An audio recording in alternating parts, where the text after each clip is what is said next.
नहीं बल्कि एक दिव्य विचार से बना है। ये कहानी है चेतना और करुणा की, जो हमें पौराणिक कथाओं के आईने से दिखाएगी कि आखिर काशी की रचना हुई कैसे। तो हमारी कहानी की शुरुआत होती है उस वक्त से जब समय भी नहीं था। सोचिए, एक ऐसा दौर जब पूरा ब्रह्मांड एक कोरे कागज जैसा था और कुछ भी नहीं था सिवाय एक अनंत शून्य के। जरा सोचिए, उस गहरे अनंत शून्य के ठीक बीच में केवल महादेव थे, एकदम शांत, स्थिर और अपने आप में ही पूरे। ना कोई दुनिया, ना कोई जीव, बस परम चेतना का अस्तित्व था। और उसी परम चेतना से रचना का पहला विचार पैदा होता है।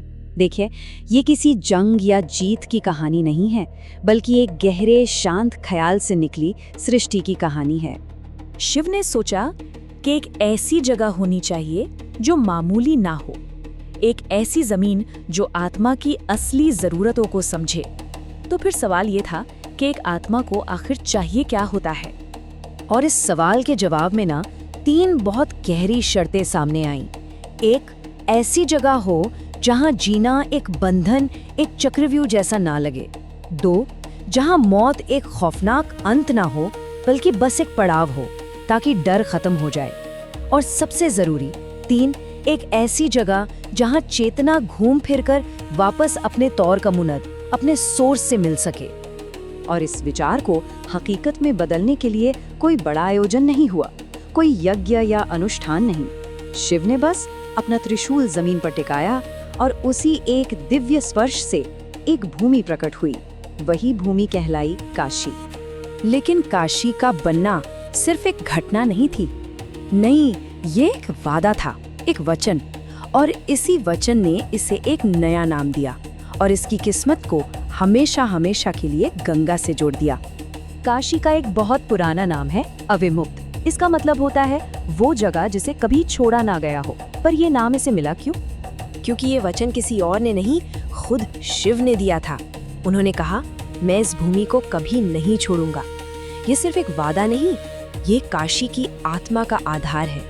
यही चीज इसे शाश्वत बनाती है, हमेशा रहने वाला। इस शहर की अमरता, आप सोचिए, इतनी गहरी है कि कहते हैं जब प्रलय में पूरी दुनिया खत्म हो जाती है, तब भी काशी शिव के त्रिशूल पर एक द्वीप की तरह एकदम सुरक्षित रहती है। ये तो समय के चक्र से भी परे है। शहर बन चुका था, उसे अमरता का वचन भी मिल गया था, पर अभी भी एक कमी थी। कहानी अभी पूरी नहीं हुई थी। आत्मा की शुद्धि के लिए एक बहुत जरूरी तत्व अभी बाकी था, और वो तत्व थी गंगा।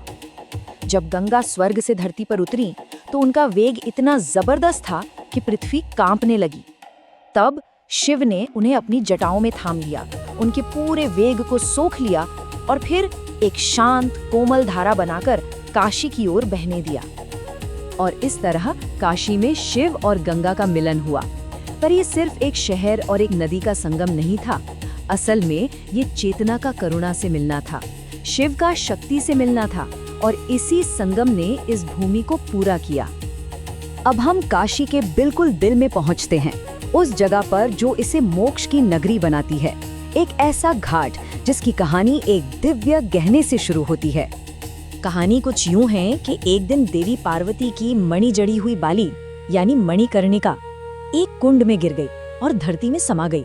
ये कोई आम घटना नहीं थी, ये तो नियति थी। और उस जगह को देखकर शिव ने एक ऐसी घोषणा की जिसने मौत की परिभाषा ही बदल दी। उन्होंने कहा कि जहां देवी का ये गहना गिरा है, वो जगह इतनी पवित्र होगी कि यहाँ मौत भी डर बनकर नहीं आएगी, बल्कि आभार और सम्मान के साथ आएगी। और बस तभी से उस घाट का नाम मणिकर्णिका पड़ गया। ये वो जगह है जहाँ एक अद्भुत विरोधाभास देखने को मिलता है। यहाँ देह तो आग में जलती है, लेकिन आत्मा, वो जीवन मृत्यु के इस चक्कर से हमेशा के लिए आजाद हो जाती है। लेकिन सवाल ये है कि ये मुक्ति का चक्र पूरा होता कैसे है? इसके लिए शिव ने काशी को अपना सबसे कीमती, सबसे अनमोल वचन दिया, जिसे तारक मंत्र का वरदान कहते हैं। ये वादा सच में अद्भुत है। शिव ने कहा, जो भी प्राणी यहाँ अपने प्राण त्यागेगा, मैं खुद उसके कान में मुक्ति का मंत्र फूंकूंगा। कोई पुजारी या दूत नहीं, बल्कि स्वयं महादेव का आखिरी संवाद। यही यही वो वजह है जो काशी में मृत्यु को एक उत्सव बना देती है। इसीलिए कहा जाता है कि काशी में मृत्यु कोई डर नहीं है, वो तो एक दर्शन है, जीवन का अंतिम और सबसे पवित्र दर्शन, जहां आत्मा सीधे परमात्मा से जा मिलती है। तो हमने देखा कि काशी कैसे एक विचार से जन्मी, कैसे उसे हमेशा के लिए अमरता मिली और कैसे वो मुक्ति का दरवाजा बनी। तो अब हम इस कहानी के सार पर पहुंचते हैं। इन सब पौराणिक कथाओं के बाद चलिए वापस उसी पहले सवाल पर लौटते हैं कि काशी का निर्माता असल में कौन था, और इसका जवाब किसी राजा या सम्राट के नाम में नहीं है। देखिए, काशी को किसी इंसान ने नहीं बनाया, इसे 3 दिव्य शक्तियों ने मिलकर बनाया है। गंगा की करुणा, शिव के त्रिशूल का स्पर्श और महादेव की परम चेतना। और यही काशी का सबसे बड़ा सच है। ये सिर्फ भूगोल का एक टुकड़ा नहीं, ये कोई मामूली शहर नहीं है, ये आत्मा के लिए बनाया गया एक पता है, एक ऐसी जगह जहां आत्मा अपने घर लौटती है। अधिक जानकारी और अमेजिंग टूर पैकेज के लिए विजिट करें www.jullutrip.com। कॉल या व्हाट्सएप भी कर सकते हैं 8881705500 पर